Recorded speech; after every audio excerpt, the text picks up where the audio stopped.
Shalom saudaraku, berjumpa lagi bersama dengan saya, Gembala Jemaat Gereja Isa Almasih Lawang Light Generation, dalam program Sapa Jemaat di Rumah.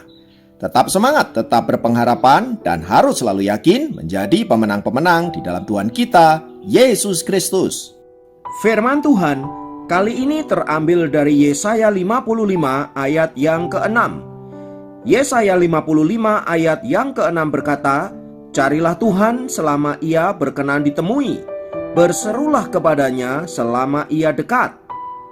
Saudaraku, memasuki bulan Agustus tahun 2010, bencana kebocoran minyak dalam lautan di pesisir pantai Amerika telah memasuki hari yang ke-103.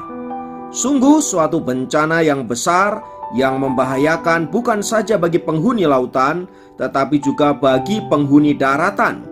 Lingkungan hidup, sumber makan, ekonomi, dan berbagai aspek lainnya juga ikut terancam.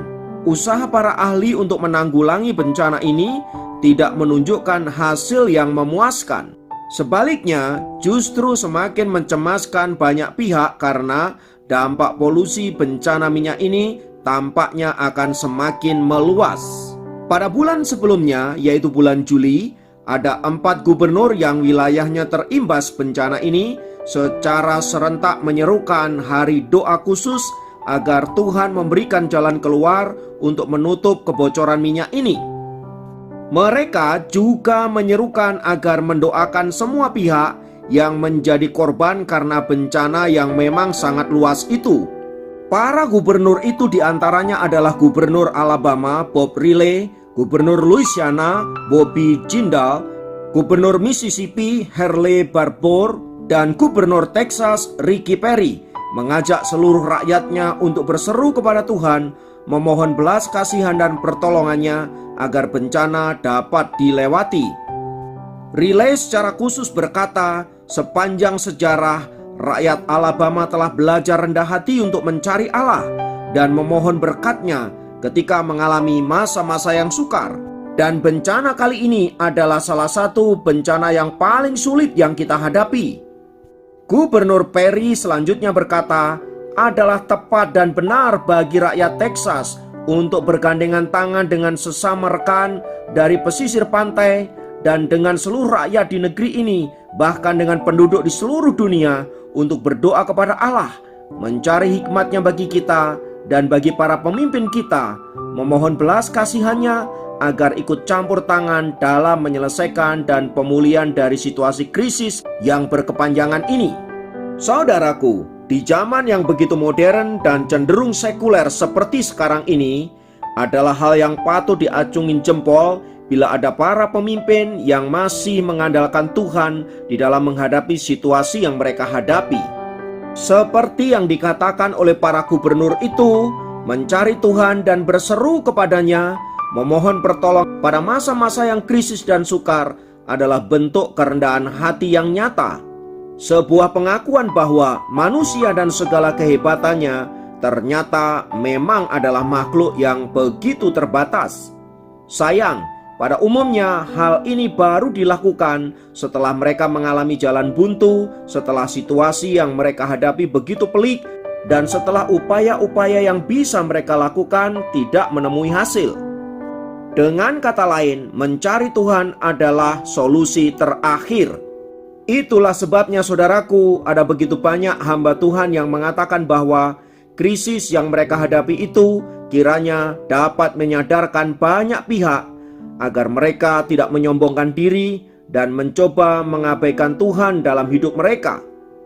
Sebab sudah terlalu banyak krisis dan kehancuran dalam dunia ini dikarenakan oleh ulah kesombongan manusia, kelalaiannya, dan berbagai-bagai kesalahan serta dosa-dosa yang mereka lakukan di hadapan Allah. Bahkan harus diakui bahwa bencana-bencana yang sering kali kita alami itu terjadi karena kita mengabaikan aturan alam ciptaan Allah dan mengabaikan tanggung jawab kita sebagai makhluk ciptaan untuk memelihara keharmonisan ciptaan Allah itu.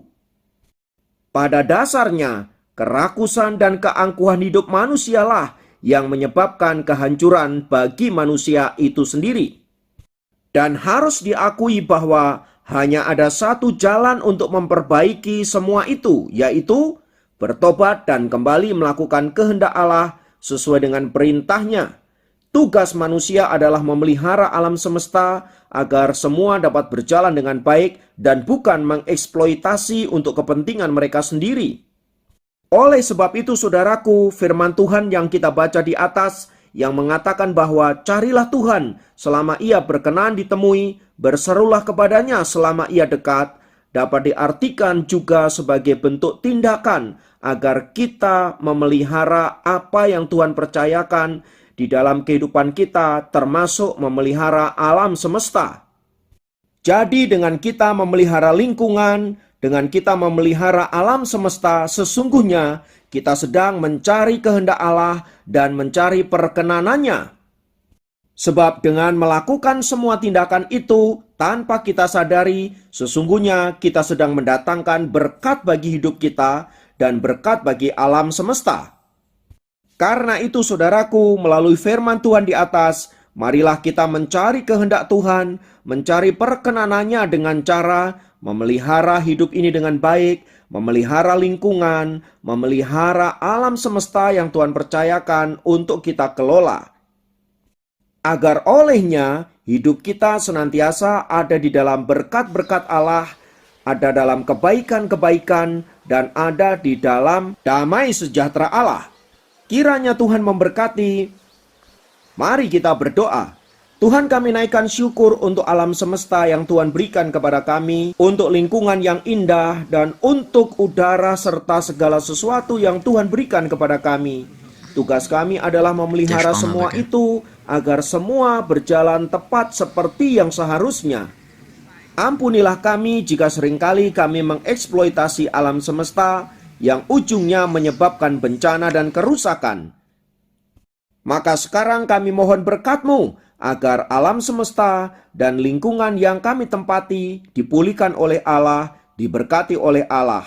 Pun demikian kami dapat melakukan bagian kami sehingga terjadi harmonisasi dan nama Tuhan dimuliakan. Terpujilah nama-Mu kekal selamanya. Dalam nama Yesus kami berdoa. Haleluya. Amin.